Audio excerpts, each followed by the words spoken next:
Welcome, everyone. It's another episode of the Not In, All In show. We're here at nothalloffame.com. We just look at, hey, whatever we want to sort of like talk about. And I'm here with Kirk Buchner. That's me, hence the whole Buchnerverse that we all sort of do. And Chris Mouradian. How you doing, brother? It's been a week. How about you? It's doing good. We were actually talking right before we went on about the Fat Albert and the Cosby kids, but I guess we Yeah. won't go any further about what we were talking about. Nope. That can stay on the cutting room floor, so to speak. Yes, I can. Nah, nah, nah, nah. Gonna have a good time, but not on this show. Uh, this will be a pretty quick show because I asked Chris, because our good friend Dave Whitlock, Longhorn Dave, couldn't be with us this week because he's got so many things going on in Texas. Because he's in Texas. Everything's bigger in Texas. Obviously, because he didn't come here, but that's okay. We love you, Dave. And we wanted to react to just like give our gut reactions to week two of the NFL season. And Yeah. yeah, go ahead. Yeah. It's 2 weeks in the books now. It's starting to maybe see some trends, starting to maybe see some storylines that are going to be playing out here for a while. So it'll be it's interesting. Yeah. A lot of stuff has happened. Yep. Well, my first trend, and you're gonna love this, and you probably already have this like ready to go. If I'm a Green Bay Packer fan, I am A, super happy, B, super happy, C, super happy. All true. Um, watching them these first 2 weeks. The defense has been as expected with the addition right before the start of the season of Micah Parsons. Mhm. The offense, Jordan Love has played spectacular so far this year. Yes. He's easily been, off to his best start as a starting quarterback here. A lot of confidence in his play right now, and I think that's really the bigger story from Green Bay side is how well he's playing and how well the offense is, he's directing the offense that it feels like maybe they could have closed out the game against Washington a little bit better, but when they needed to move the ball Win offensively, the win. yeah, wins a win, but he was there to make the plays, two drives over 90 yards there in the first half, which you're kind of lucky if you get maybe one a game that falls in your favor. So Mhm. Mhm. real happy there. Tucker Craft all pro season loading here. Um, Micah Parsons going to be getting more and more time on the field as he rounds into shape here and becomes more healthy. So yeah, right now it's good to be a Packers fan. I can tell you. Yeah, this generation's Reggie White for us 50 plus people. And useless stat that means nothing in week two, but Green Bay is the number one defense right now in football, and Dallas is number 32. I'll leave it at that. Well, no, I won't leave it at that. Green Bay has also beaten two very, very, very good teams in Washington and Detroit. I don't want to say handily, but The games were really not as close as the final scores seem to yeah, indicate in both cases. Watching them as a fan never really felt like either game was slipping out of control. Even Monday or I'm sorry, Thursday night when I think Washington made it a one score game in the second half there. yeah. Still didn't really feel like they were kind of taking over the game as sometimes it feels when you're watching a team possibly come back. So yeah, So you you know, got to be happy, buddy. 100% happy. But looking forward to they got the matchup in Cleveland this week, and then in Dallas, which is obviously going to be a marquee matchup for well, most of the nation. I think that just wants to see what how that game plays out with Micah Parsons going back down to Dallas after how that relationship really soured the summer. Oh, Jerry, Jerry, Jerry. Thank you, Jerry. That's kind of our motto up here. Thank you. Yeah, no, yeah, exactly. My second thing here that I've got, uh, would it be okay if I just sort of like do my big points and then if I Yeah, haven't yeah, touched anything that you wanted to go. 100%. Yeah, you roll with it. All right, cool. So last night, the Chargers Super Bowl hopes, even though they had a very convincing win over the Las Vegas Raiders, oof. I want to say it went down in flames. Some people said that. I don't think so. But Khalil Mack, somebody who I am massive for the Pro Football Hall of Fame. Yeah, agreed. I don't. Okay, that's where I was going to go with that. Yeah. His elbow went in a way that it should not go. Mm-hmm. And amazingly, or to me, there was not a whole big kerfuffle on social media. Khalil Mack should have been a bigger deal. He should have been trending right at the top. He wasn't. Mm-hmm. And I love Khalil. I think he is a Pro Football Hall of Famer right now. After the injury, the announcer said the same thing. Am I right? Am the announcers right? And what do you think? With regard to his injury, that Well, no. Well, let's just say because he's probably not going to come back this year, and sure. I kind of hope he doesn't because of the way that sort of like torqued. I don't want to Yeah, have yeah, permanent damage for the rest of his life, yeah. unless Um, it's one of those freak things that he just can bounce back from. So I have just completed the Pro Football Hall of Fame monitor at notinhallofame.com where he's ranked number 8 of all active players. And I think if you're in the top 12, you're probably getting in the Pro Football Hall of Fame, but there's a lot of elite pass rushers. sure. So I want to get your take Mm-hmm. on if Khalil never plays again, and let's hope that's not the case. Yeah. Would you and I see him in Canton? Yeah, I see him in Canton.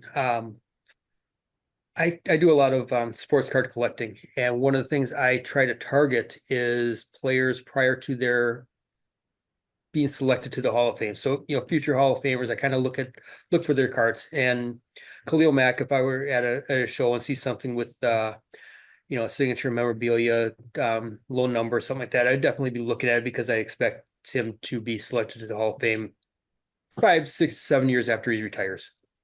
Mm-hmm. So from what I've seen of him, I got to see him, quote unquote, up close and personal when he was with Chicago, seeing, playing against Green Bay, those, twice a year, things like that, when he was really in his prime still. Um, Even last year, the numbers, kind of started to trend down a little bit and then came back with a real monster season with the Chargers. And, he still looked the part out there. So, yeah, the elbow's not supposed to bend that way. It's one of those injuries you see and it's kind of like, ooh. Um, but hopefully that isn't the end for him. But if he were to decide that, the age, the amount of recovery time that needs, the amount of work he needs to put into it, he's just not there for yet. I do believe that he's done enough at this point to become a Pro Football Hall of Famer, Okay. without a doubt. Yeah. All right, cool. The NFC South is obviously my big wheelhouse as a Saints fan. Uh, Yay, we did not look completely crap in our 2 losses. No, that's something. Well, I'm going to go to the game this Sunday because as people may know or may not know, I live in Seattle, so like I'm going to be going there because I don't know when the next time because I move all the time to see a Saints game, so I'm going. Saying that, I don't think there's any division in sports that is clearly the haves and the have-nots. Tampa and Atlanta are decent. Carolina and New Orleans are not. And both Atlanta and Tampa Bay, here's another prediction. I know we did a prediction show a little bit 2 weeks ago. Here's another one I'm just going to throw out there. Atlanta and Tampa get to play Carolina and New Orleans twice this year. 4-0 for each. Unless something can change. Yeah. Am I wrong? Um, obviously any given Sunday, that's always the motto with every football fan. On paper, yeah, you're not wrong. as you mentioned, New Orleans has stayed competitive these first couple weeks. They've lost, but they haven't looked, like My bar they're is so low. yeah. Obviously coming into the season, they were kind of the odds-on favorite to secure the Bob number one Beeman pick. over the bar. But yes. Yeah. Yeah, they were kind of the the fancy pick or the reliable pick for that number one overall. They're going to win some games. They're not an 0-17 team. Um, whether they could do it against an Atlanta team or a Tampa team, um, anything could happen. Right now, I would say probably not, but Atlanta's starting a young quarterback that's kind of going through the league the first time there, in Michael Penix. Hmm. Hmm. Tampa Bay seems like they're the cream of the NFC South crop there with Baker Mayfield really finding something with really with everybody since he got moved down from Cleveland for some reason. But Yeah. you know,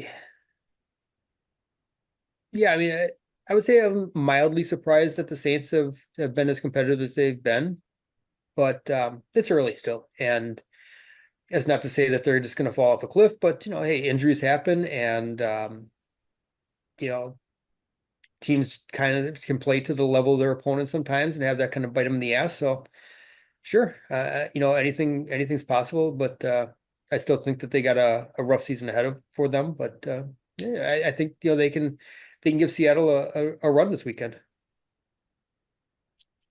God, I hope so. I When you really go into hope. a game with no expectations like they've been told all summer, what do you got to lose? This will be the second time I've seen a Saints game live. You know when the Okay. first time I ever saw them? Oh, I'm trying to think of like some of the places that you've mentioned where you've lived, and I'm No, not no, really kind of coming up don't with. go by where I lived because it was Okay, then I don't know. No, I'm not gonna know. okay. So I've seen them live once, and that was the year they won the Super Bowl. However, Oh, that was when my friend and I worked with a coworker. Hey, Bill, how you doing? Hope you're watching this. We went to Charlotte, and it was the Super Bowl season win that they had, but it okay. was the last game of the season, so I didn't get to see Drew Brees play. So the Saints deliberately tanked their last two. Well, not deliberately, but They're rusty players, which is yeah, not uncommon. they had number one ranked Yeah. already through. So a lot of people wouldn't believe this, but Toronto to Charlotte is only a 12-hour drive. Hmm. So I went to that. I got to see the Saints play live in the year they won a Super Bowl, and then didn't see them win a game. Right? Like, what are the Yeah. odds of that Yeah. when you think about it? But That's yeah, c'est la vie. yeah. And yeah, you know what? Watch me go there to this weekend. They're going to win a game, and that'll be the only win they'll have the whole year. When they draft Arch Manning. Oh no, don't do that. But anyway, No. but yeah, No. He's looking like he needs a little more seasoning still. as he should. He Hmm. barely played a couple years before, but Yep. yeah. Well, sometimes the last name sort of like propels you to something you're not ready for. Yeah. Here's my next. I don't want to say it's a early judgment, but just something that, hey, let's just call it for what it is. Indianapolis is 2-0. Hmm. Are they real? Don't know. Were they correct in getting rid of Anthony Richardson as a starting quarterback? Yes. Has So Daniel far. Jones done well? Sure. Are they necessarily just well coached with a 500 squad around them? That's what I think. What do you think? Yeah, I mean, it's obviously a good story to start the season here. Daniel Jones, who kind of had a very maligned um, career so far with his time in New York and then briefly Yep. with Minnesota last year. Kind of nice to see him have a couple of weeks here where he's looked well. He's looked good. Yeah. Indianapolis, some nice young talent there. They had Tyler Warren fall into in their laps in the first round. Somehow not being the first tight end selected. Not sure how that worked out there, but Yeah. we'll let Brian Poles explain that one later. But yeah, they're a good story. Can they keep it up? Probably not. But it's going to be fun to watch, see them grow. The quarterback position, obviously, if they find that Daniel Jones is the answer, which kind of wonder what the question would have been for that up to this point. More of a shot. Good on them. But Yeah. The couple last week I mentioned my overreactions that he was this year's Sam Darnold. He's keeping me on track with that prediction there. So happy for them, happy for Indianapolis fans, and let's see what they can do. Okay. Well, I've got two more. Sure. Going back to New York, Russell Wilson has a stay of execution.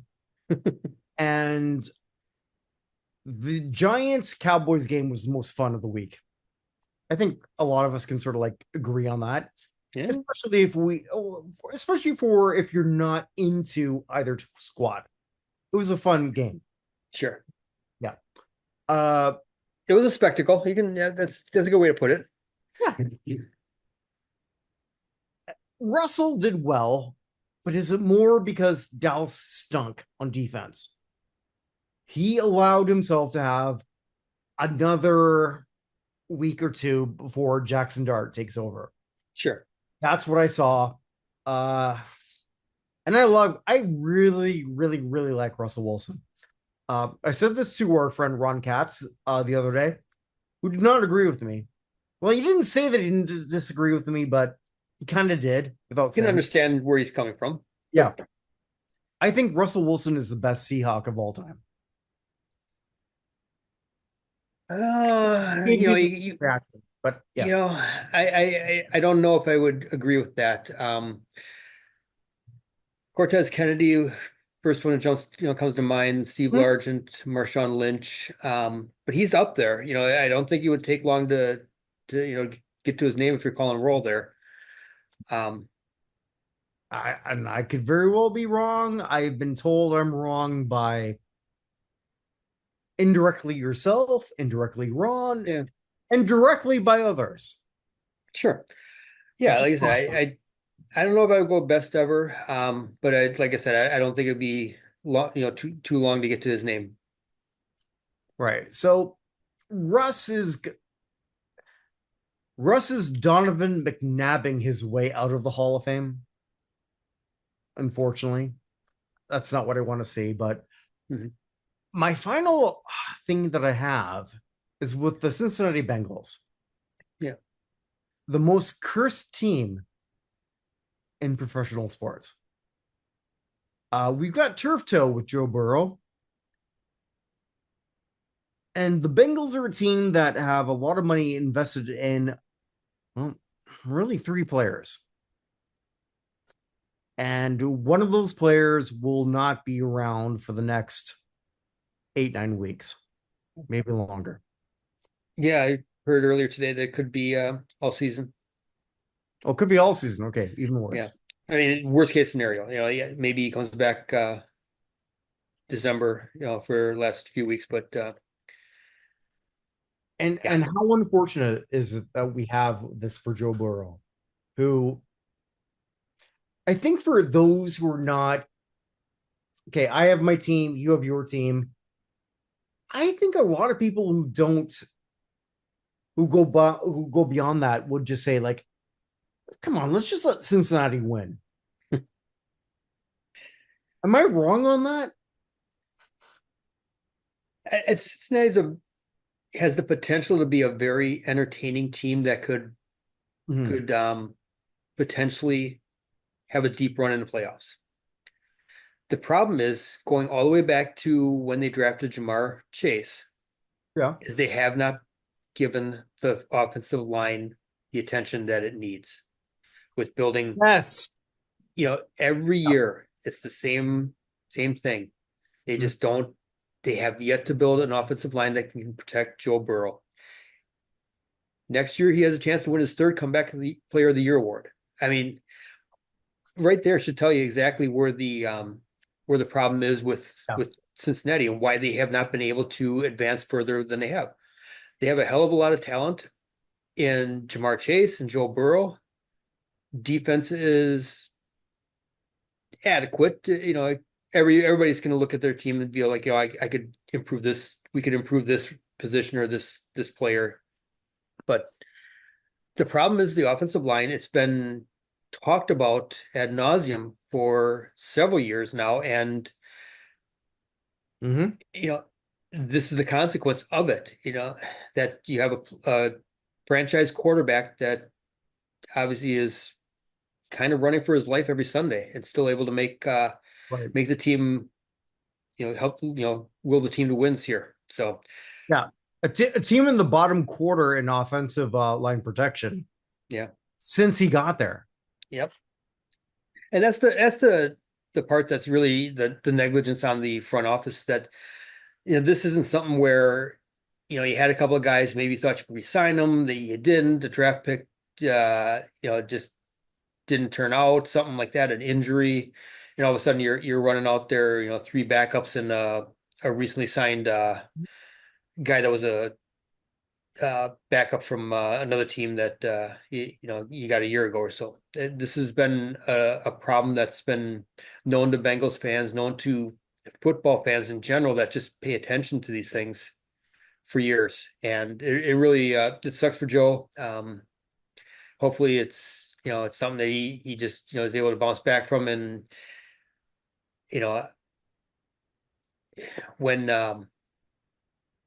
if this does in fact harm their season record, which it likely will. Mhm. Hopefully they use that draft capital to find somebody to protect him. Mhm. Well, those are my initial things for week 2. Do you have Yeah, anything that I haven't touched? just kind of like what we just talked about here, injuries. We've seen a lot of high profile injuries here. You mentioned Khalil Mack, Joe Burrow, JJ McCarthy in Minnesota is going to be out this week with ankle.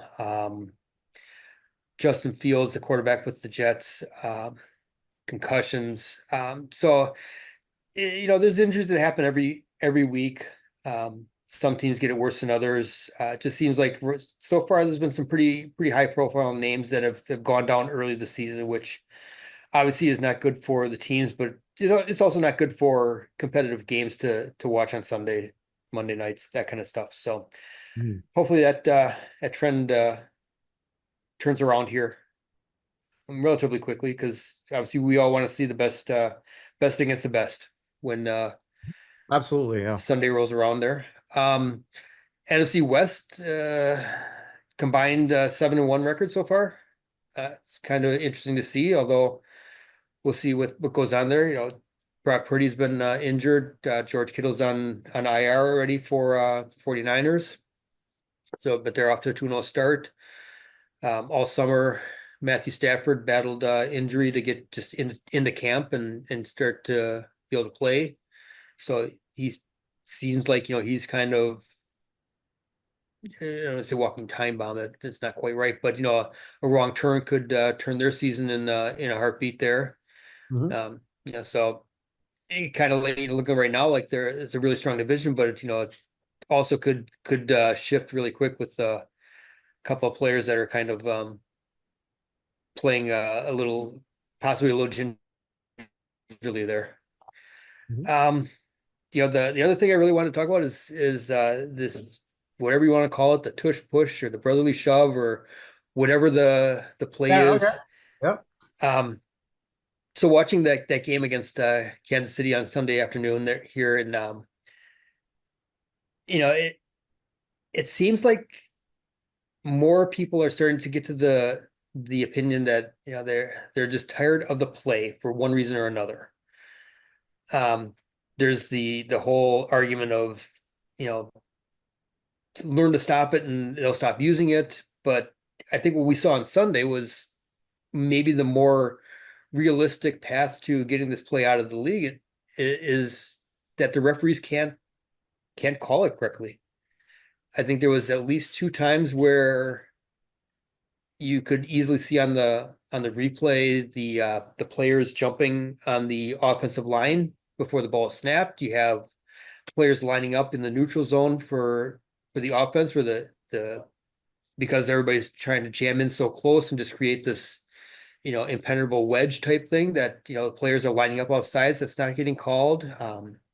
Whether it's because everybody's congested there with the lines that the referees can't see down. Because I know some of the Skycam video and still images showing where the players are lined up that were floating around X afterwards clearly show that you know the play should have been either whistled off sides or, you know, neutral zone infraction or whatever. So um, I think that it's going to get a lot of attention here for a different reason. For up to this point, it's kind of everybody been trying to find a way to get it out of there because it can't be stopped or feels like it's a unfair play of some kind. I'm not really sure the right wording, but I think No. if it's getting to a point where the referees can't visually, you know, look down the line and make the right calls that should be made, maybe it's on them for just, you know, missing the play several times here, but I think there's more to it this season than in the past because of the referee angle here. So I kind of curious to see what goes on here with that going forward here. Yeah, I guess for me, it's like it's one of those plays that you could have always done. And to again borrow a friend or borrow a phrase from our friend Dave, it's always been there.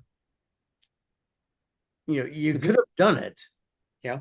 And I don't know.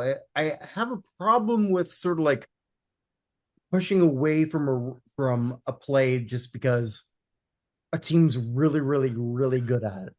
Sure. But other teams can't figure out how to do that.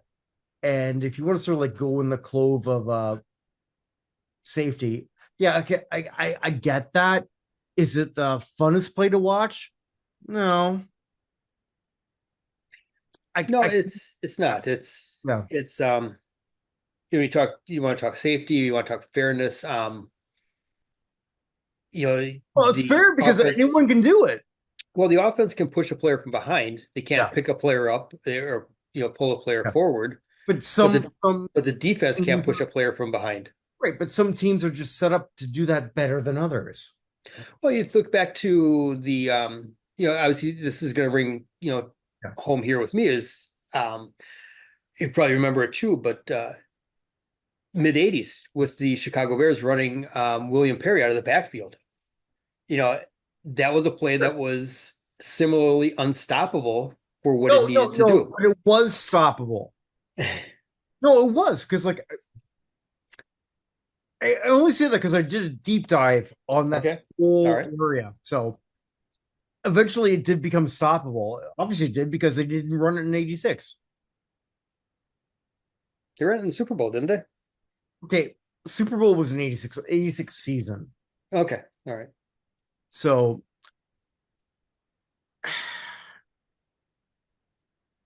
I get the everything against that. I totally do. Mm-hmm. But I think there's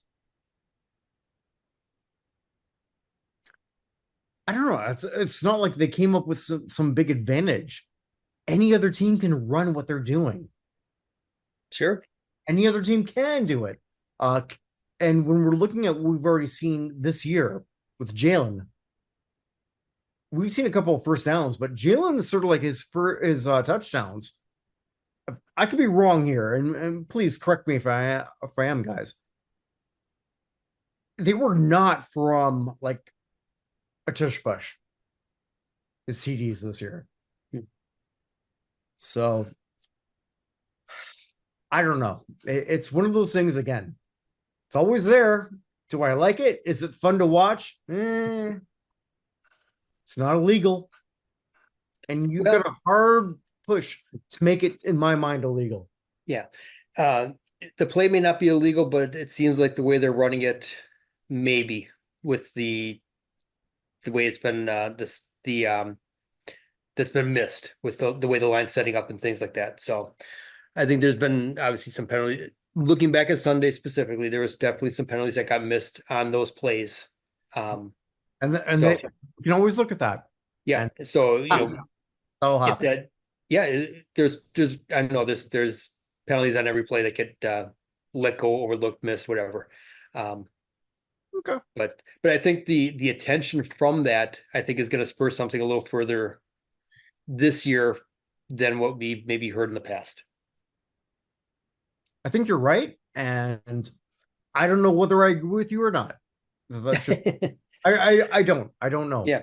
No, it's just an interesting storyline that I think is going to play out here over several weeks, and we'll see where it goes. There you go. Okay, so with that, we're going to bring this to a close. But before we close it, hey,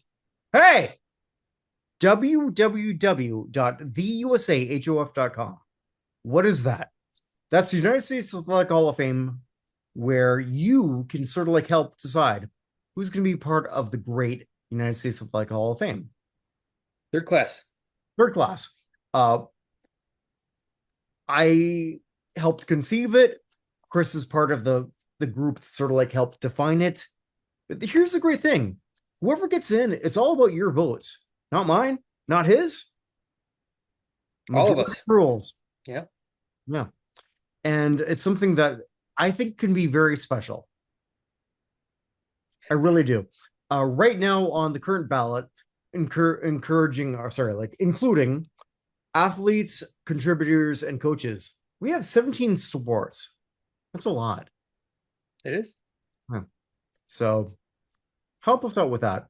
www.theusahof.com. Help us. For the next 45 days, this is going to be active for the third class. That's right. Some pretty amazing names still out there, players that have yet to be selected. Guys, like Reggie White and Walter Payton, Bob Gibson, Bob Cousy from the Boston Celtics fame, Brett Hull, Hockey Hall of Famer, several big-time boxers like George Foreman and Sugar Ray Leonard. So Jimmy Connors from tennis, Andre Agassi from tennis, and lots of Bill Mayer. There. What's that? Lots of women who are still available. Lots of women. Yeah. Gail Devers, Evelyn Ashford, track and field, Jackie Joyner Kersey. Yeah. Yeah. Billie Jean King. Yeah. There's some great names out there. I mean, I think if you go out there and you start to look through the ballot, you're going to find that it's going to be difficult for you to narrow it down to 25. There's so many great athletes that are out there. So give it a try. Give it a look, www.thehof The USA HOF. theusahof.com.